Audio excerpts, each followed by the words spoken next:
From what you remember the day the Soviets came, I will remember it very, very well, because the day they marched through our village, when the tanks rolled through our village,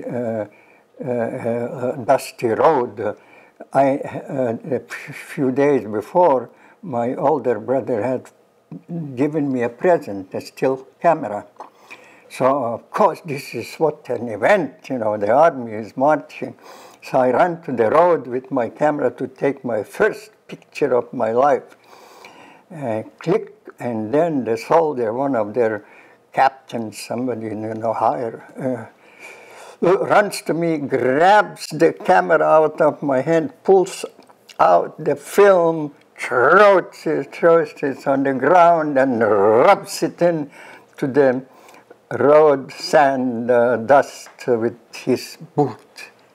That occupation and the German occupation, it just strengthened our feeling towards the love of Lithuania. And we realized how what it means to lose our country and to lose everything. I believe that the fuel for that nonviolent fight was a very strong belief and faith that they were not alone. My thoughts still are that I didn't have the feeling of an option here. It was a natural, to me, it was a natural development in the way this particular resistance developed. I don't know. I used to come here every night too, sit by the fire. Just everybody, well, many people felt like they have to come here and just sit and guard this area. There were barricades over there. The street was closed. The barricades were there, so the army cannot come. Barricades also were on the other side. So everything around the parliament was was secured, by people. Closed off. I think that for the Baltic, this last function of singing, this healing the trauma of not only a very violent Soviet power in the Baltic, but healing the trauma of dealing with propaganda versus what life should be and what life is.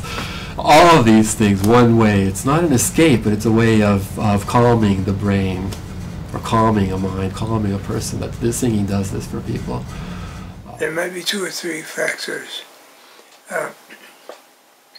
One is they had a tremendous sense of solidarity and participation. Large numbers of people. All 3 Baltic states, nations, I prefer to call them. And the Soviets were also seizing buildings, so I remember close to 6 p.m. on the first night, I had a woman call me from the telephone exchange, and she let me know that Soviet soldiers were outside. People had formed a human ring around the building. The Lithuanian police were across the street, but they didn't interfere for fear of provocation. But the Soviet soldiers had broken through the human shield ring, and they were inside the building. All of a sudden, everyone's jumping up and look out the window, and we see a whole mass of thousands of people running towards this little intersection right here. This section was all blocked off. They ran right towards this. We look across the river, we see a whole column of ATVs and tanks come racing across the river. I couldn't tell you how fast they were going. They seemed to be going way too fast to be able to turn or do anything. But to see these masses of people running towards directly at the tanks was probably the most amazing thing I've seen in my life. So in the early days, our focus was getting the word out, just letting the facts speak for themselves. And I can say that when Lithuanian Information Center was being established, a good journalist friend of mine told me, you're doomed to fail. So my translation, and I broke my oath, by the way, you swear an oath as a translator to translate accurately. So I broke my oath by turning to Landsbergis and saying to him in Lithuanian, the Canadian Prime Minister has just made a joke that I cannot translate about Geraldo Rivera. However, if you don't laugh, he will be unhappy. And Landsbergis said, ha, ha, ha, ha, ha. And everybody was happy. And we went out of that meeting. Member of Seimas of Sąjūdis. I was a member also of so-called political committee of Sąjūdis. We had 8 people inside of political committee. And we discussed this method on the political committee. And we accepted it as a main method of our activity. In Sąjūdis, in this political committee of Sąjūdis, I was responsible for security and defense area.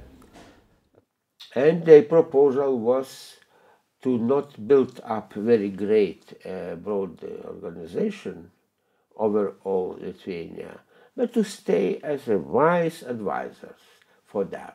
And we will make perestroika together. Kas dabar vyksta Maidane, kiekvienas iš vyresnio sąjūdžio supranta. Vaikų sąjūdis, kuris paaugo, dabar mato dalelytę. Bet čia ekrane jie mato žymiai baisesnį. Nereikėjo jokių Gorbačiovų. Žymiai baisesnį atvejį, kad savo nepriklausomoj valstybei valdžia, kitaip sakant, klika, žudo savo žmonės.